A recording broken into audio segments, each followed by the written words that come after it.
Esta é a sua pedra de audiência. Hoje connosco alguém multifacetado.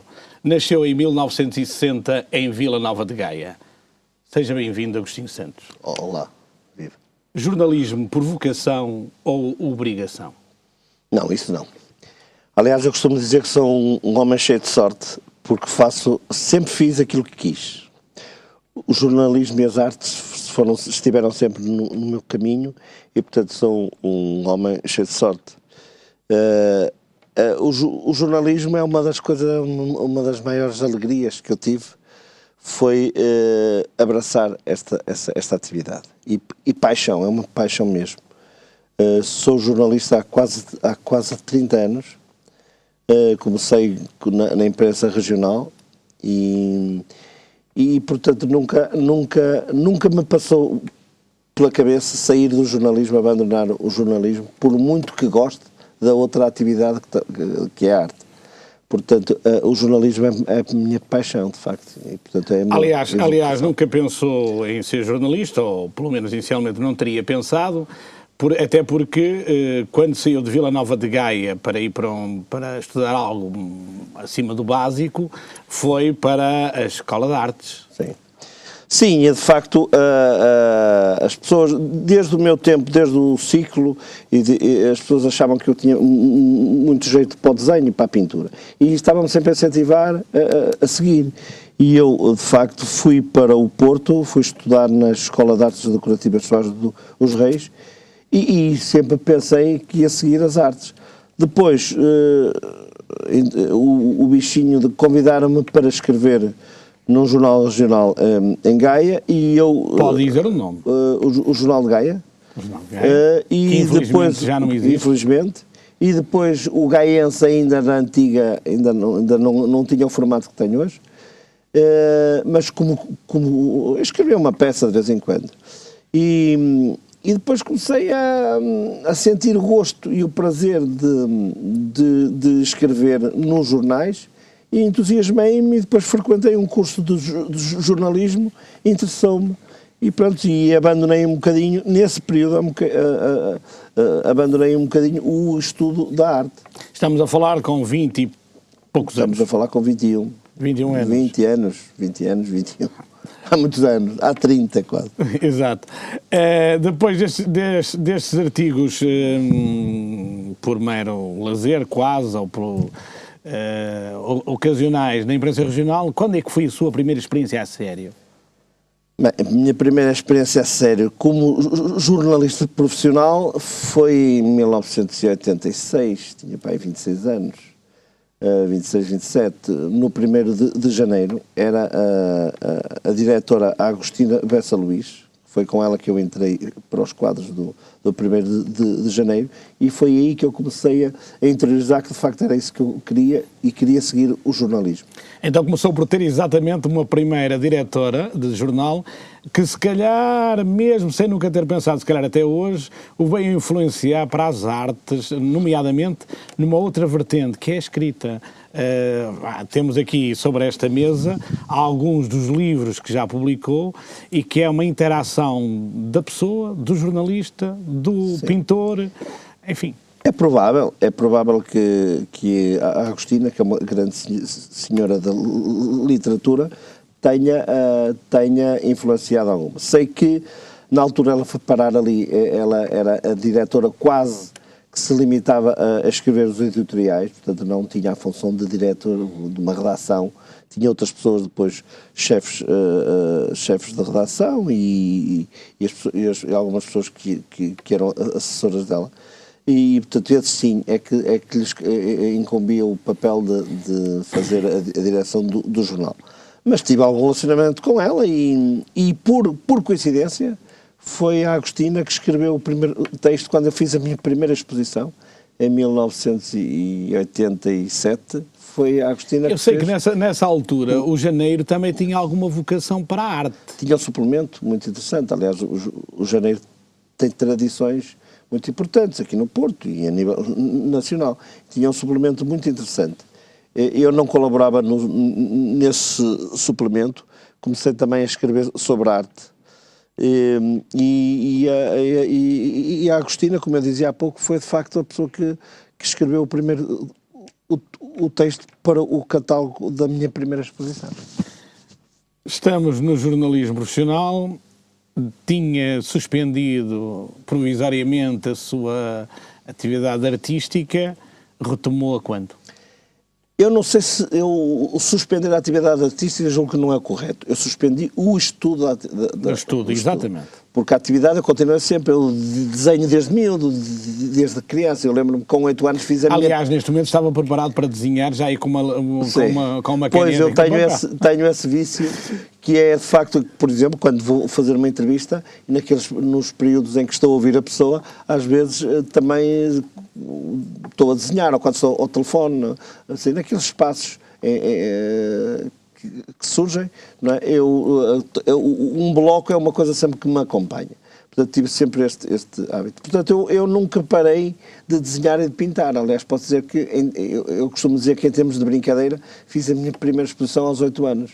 Aos 8 anos, na cave da casa dos meus pais, convidei a família e os amigos e fiz uma pequena exposição nas paredes lá de casa, na cave, e pus os meus desenhos e tal, fiz um catálogozinho, que uma das minhas irmãs ainda tem esse catálogo, eu não tenho, mas ela tem, e foi com 8 anos, portanto achei muita piada. Na altura pintava com lápis de cor? Com lápis de cor, exatamente, era com lápis de cor. Portanto, o desenhar e o pintar foi sempre eu sempre aprendi, os meus brinquedos, as pessoas no Natal, no aniversário, davam-me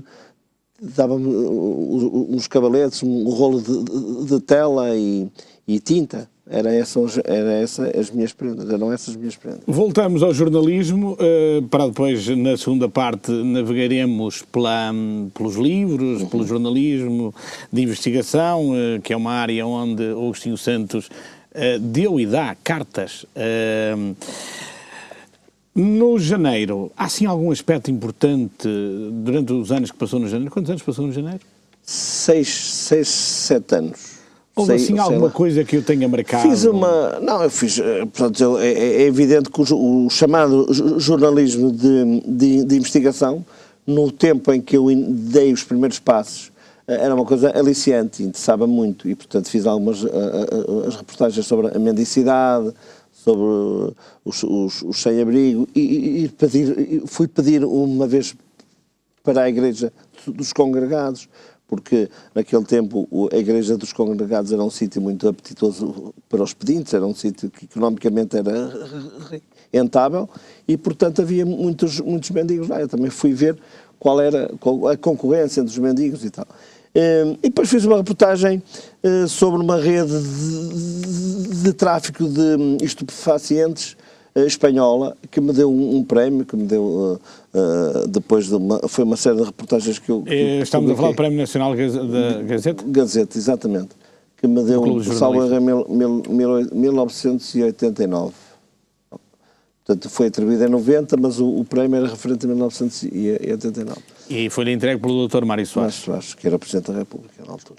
E portanto, aí abriu logo as portas para outro mundo, não é? Aí deu a responsabilidade, de facto, estava a sentir que estava a entrar noutro tipo, num patamar de jornalismo um bocadinho e diferente, sobretudo diferente daquele que se fazia cá no Porto. Eu fui o primeiro jornalista do Norte a ganhar esse tipo de prémio. E, portanto, a maior parte deles tinha sido tudo em Lisboa e figuras muito conhecidas.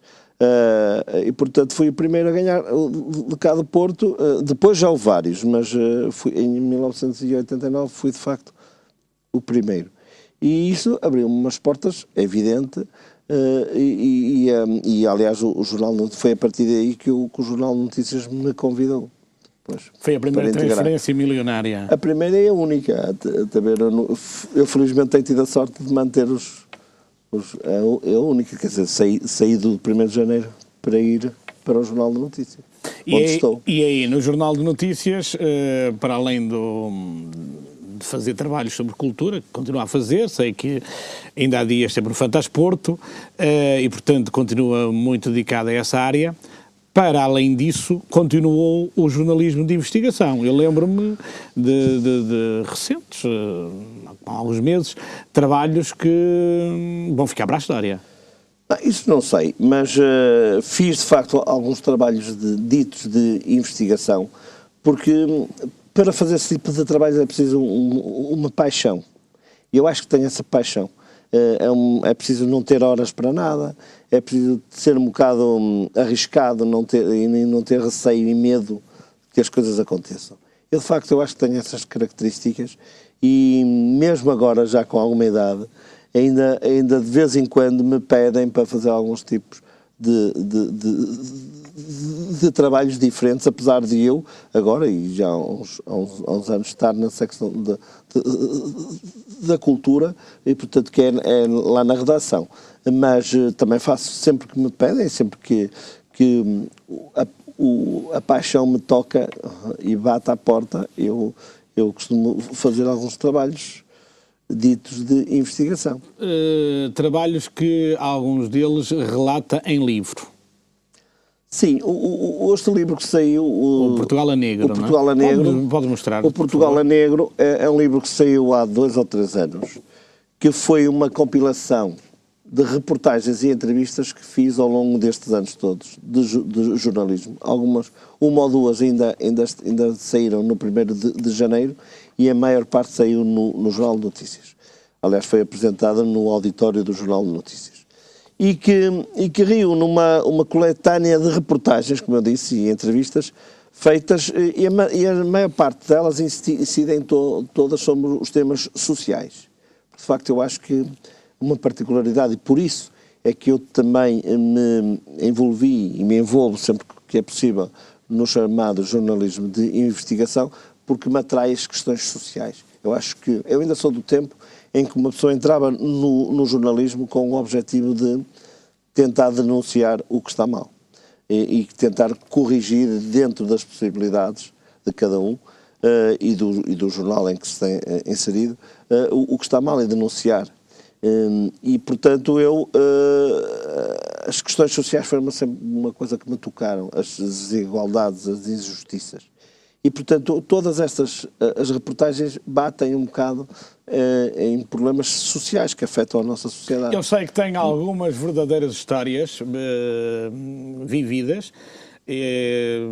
Pronto, eu tenho presente aquela dos arrumadores, mas eu queria que me falasse de algumas delas. Por exemplo, dos arrumadores e aquela que teve, nomeadamente na prisão de Custóias, que vivia... Não foi em Custóias, foi na cadeia de Passos de Ferreira. Passos Ferreira. Exatamente. Sim, pronto, começando portanto, como eu lhe disse, uma das coisas que me preocupa sempre são as questões sociais. Saber um bocadinho mais além do que está atrás dessas pessoas que estão aí nas ruas e tal. Portanto, os arrumadores coincidiu com uma altura em que o Presidente da Câmara, o Rui Rio, disse que ia acabar com os arrumadores. E o vereador, na altura, também disse que ia acabar numa semana, não sei o quê. De facto, as coisas não foram bem assim. E, portanto, eu fiz uma reportagem sobre os arrumadores, na qualidade de jornalista, fui ter com eles e falei com eles e percebi, como aliás noutros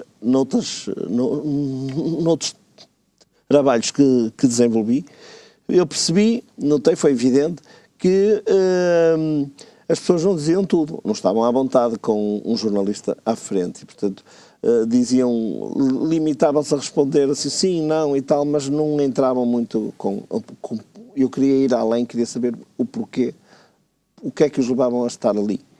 E, portanto, resolvi e fiz a proposta à direção do jornal na altura, que era entrar nesse mundo e entrar como na primeira pessoa, portanto, como um arrumador mesmo. Então fui como estes arrumadores que infelizmente ainda há, com um bonezinho e tal, e com uma roupa não muito boa, e fui para os principais pontos da cidade, que na altura nós tínhamos também feito uma investigação de quais eram os pontos mais estratégicos e populosos em termos dessa comunidade, e descobrimos que era à porta do Hospital de Santo António e na Boa Vista, na altura no Bom Sucesso, naquela zona do Bom Sucesso. Fui com o fotógrafo ficou em uns locais estratégicos, escondido, e fomos, e pronto, eu fui como arrumador. E foi bem aceito Não fui bem aceito, porque, como sabe, portanto, como eu lhe disse, esses 2 pontos, podiam ser outros, mas estes 2 pontos eram muito apetitosos em termos económicos, e, portanto, qualquer estranho que aparecesse lá estava-lhes a estragar o negócio. E, portanto, eles não me conheciam de lado nenhum, nunca me tinham visto. E mesmo que eu dissesse que era toxicodependente e que estava e lhes tentar dizer que eu preciso disto, eles diziam, pois é, mas eu também preciso e tens que ir para o outro lado. E, portanto, eu era constante, eu ia para um lado, arrumar, mal via um lugar vazio, eu ia com aqueles gestos habituais, para a frente, não sei o quê, e eles vinham atrás de mim. E, portanto, mesmo assim, eu ainda ganhei algum dinheiro, mesmo com sistematicamente a perseguição deles, dos que lá estavam, dos tais habituais. E, portanto, eu apercebi-me de que aquilo era uma concorrência séria, e mais tive consciência, estive lá para aí 2 horas, mas tive consciência que se tivesse mais um bocado, que as coisas se tornariam um bocado mais complicadas. Que eles, inclusivamente, eles chamaram o fulano que, pelos vistos, era o controlador máximo, era o chefe daquilo, e eu tive noção, e o meu fotógrafo, que veio mesmo ter comigo e disse, vamos, anda embora, porque de certeza que vai haver algumas chatices. Mas também convenceu-se que é uma atividade rentável, não é? Sim, era uma atividade rentável. O pena é que eles depois estouram esse dinheiro todo em droga, onde não devem. Mas portanto, é rentável. Era, agora não sei, sinceramente. Portanto, uns anos atrás era. Notou que era uma rede devidamente formada. Claro. Que veio substituir aquelas redes de antigamente, que quando eu fiz a primeira reportagem sobre a mendicidade no Porto, também era assim. Dizia-se até, não há provas disso, mas dizia-se até que havia locais estratégicos em Santa Catarina que eram vendidos a preços exorbitantes, não é? Eram vendidos. Havia uma senhora que era uma invisual que chegou a uma determinada altura, tinha 70 e tal anos, e queria ir embora, e passou o lugar.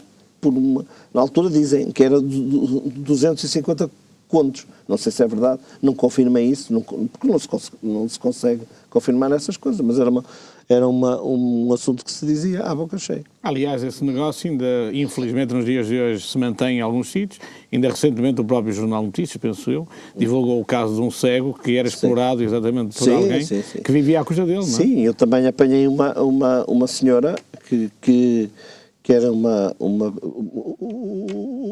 senhora que ia pedir para a Igreja dos Congregados, que era explorada por uma filha que obrigava a ir, porque ela era toxicodependente, não trabalhava, e via nessa atividade da mãe a única fonte de rendimento. Portanto, obrigava a senhora, via-se que a senhora estava lá mesmo já sem força, já era uma senhora já com uma certa idade, não faço ideia quantos, pai, eu 70 e tal, 80, e estava ali. Foi uma das senhoras que ficou muito zangada quando eu estive na igreja, na porta da igreja dos Congregados. Isso já, a primeira vez foi, pai, há quase 30 anos, há 20 e tal anos. Mas, dentro das 4 paredes de uma prisão, o mundo é diferente.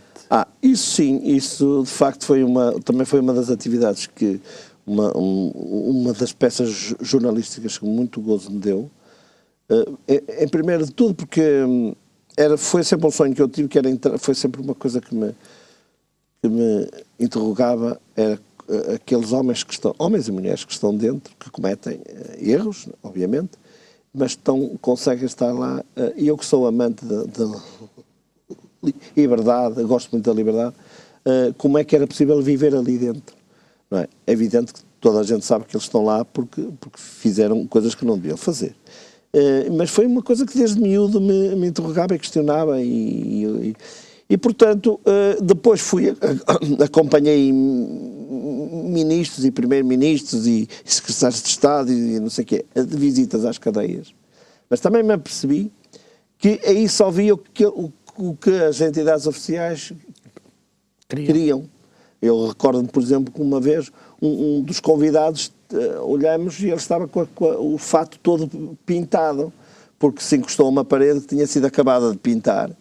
e estava com o fato todo. Portanto, isso prova que quando as entidades, era assim, agora não sei, mas as entidades organizam visitas com a comunicação, com as televisões e com os jornais, querem dar uma imagem que por vezes não é a real.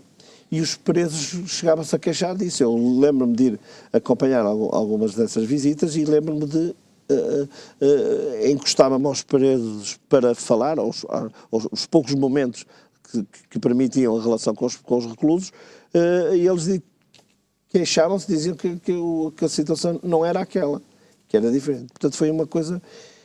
E nessa altura eu tinha 20 e tal anos, a primeira vez que me surgiu portanto, quando disse eu quero fazer uma reportagem, escrevi, mas claro que as barreiras eram enormes, escrevi ao diretor de serviços prisionais, que nunca me disse que sim nem que não, a pedir isso, a dizer que queria fazer uma reportagem, mas que queria que ninguém soubesse, nem o diretor da cadeia soubesse. Eu queria que se inventasse um crime, entre aspas, eu também não queria estragar o meu registro criminal, mas queria que se inventasse um crime, um delito, para eu ter a oportunidade de estar uma semana, se tanto, ali em contacto. E nem me responderam, portanto, deviam ter achado aquilo irreal. E daí como é que conseguiu, então? Depois, mais tarde, já com algum trabalho feito, já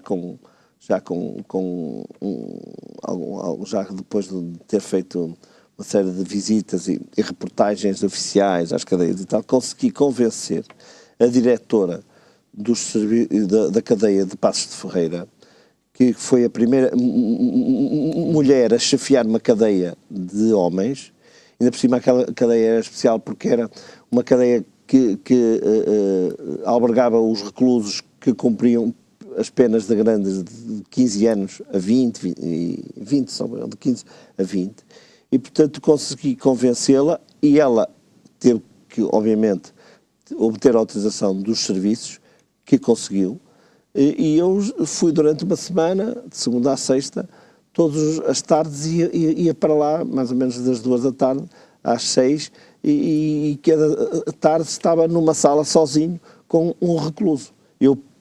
O que pedi era que me dessem autorização para falar com pessoas que tivessem cometido crimes os mais diversos possível, que é para não coincidir. Portanto, claro. Um traficante, um assassino, um violador, sei lá, um vigarista, por exemplo, sei lá, uma série e apanhei-os lá todos, aqueles senhores que apareciam nos jornais, mas que fizeram alguns crimes horrorosos, e tive a oportunidade. E o que é que lhe pareceu a prisão? Se é um centro de educação ou um centro para ajudar a complicar ainda a vida? Antes de mais, é preciso recuar no tempo a minha perspectiva. Portanto, o que eu posso dizer sobre isso não é atual. Portanto, foi há 5 anos atrás, ou mais, já não sei, 5 ou 6, esta casa das prisões. Acho que há tudo. Sinceramente, acho que havia partes que de facto eram educacional, e também há outras partes, outros setores, outros reclusos, que a cadeia funciona para eles como uma escola do crime. Eu cheguei a contactar com alguns que me diziam, e cá fora, por exemplo, que me diziam que aprenderam a roubar e a aperfeiçoar os métodos de roubar precisamente no interior de uma cadeia.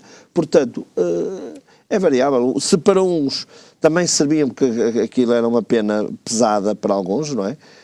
E serviu de emenda, para outros também era uma escola. Portanto, e o que é que lhe pareceu que falhava ali?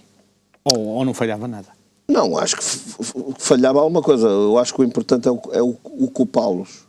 Ocupar, porque uma pessoa, imagino que é estar ali numa cela durante 24 horas, só sai para almoçar ou para receber uma outra pessoa, deve ser uma coisa...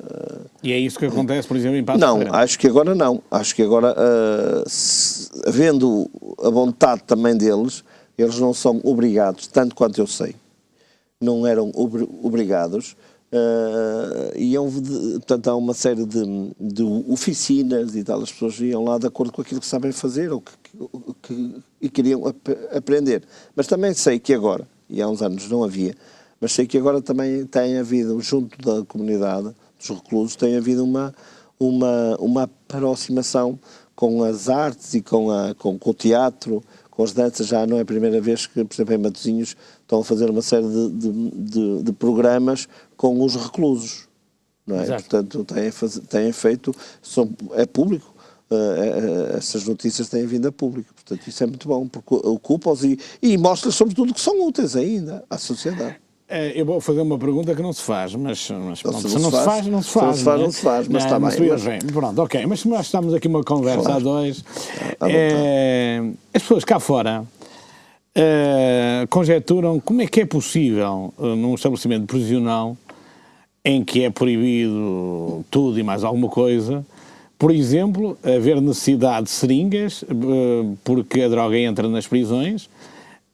Nas suas estadas dentro da prisão, percebeu como é que isso podia funcionar? Porque a droga aparecia lá dentro. Não. Pois. Eu perceber, não percebi, porque eles não me iam explicar. Por muito que eu dissesse, todos me diziam-me que entravam, que a droga entrava, mas todas as pessoas que eu dizia, com quem eu falava, não diziam que não consumiam, e portanto que não era com eles. Aliás, uma coisa que eu também, à exceção de um dos presos que eu entrevistei, todas as pessoas com quem eu falei consideravam-se inocentes. Todos. Só o assassino que cometeu um crime horroroso, matou o filho da mulher com quem vivia. O filho ou uma filha, já não sei, acho que era um filho.